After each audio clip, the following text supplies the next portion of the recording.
To me, my son's a hero. He saved that little gal's life. From when she went by us, she was had to be doing excess of 100 miles an hour because she left us like she was standing still. We saw the dust and the car flipping in the air.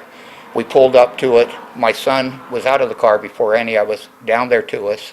He noticed that her legs were trapped under the car. So Paul Ings, Chris, and myself, we flipped the car over. At that time, he saw that her seatbelt was choking her neck, so he reached in and undid her seatbelt.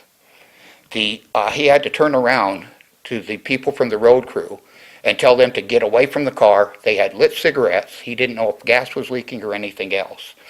The Pahrump Valley Times states that they were the first on the scene. They were not. They saw the accident happen from the top of the hill. They did nothing in the way of aiding. My son is a hero.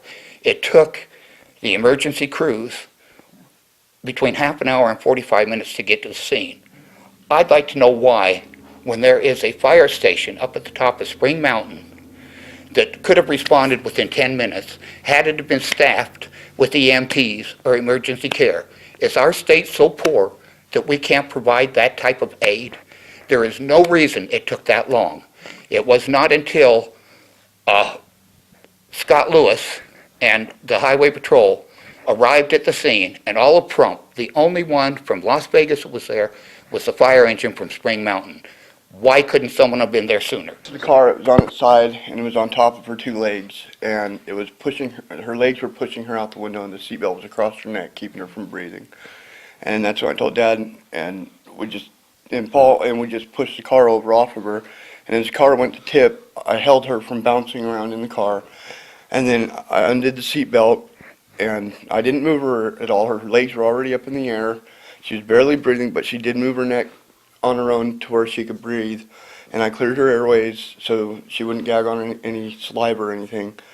And I just kept talking to her, asking her questions, patting her on her shoulder, talking to her, trying to let her know that somebody was there.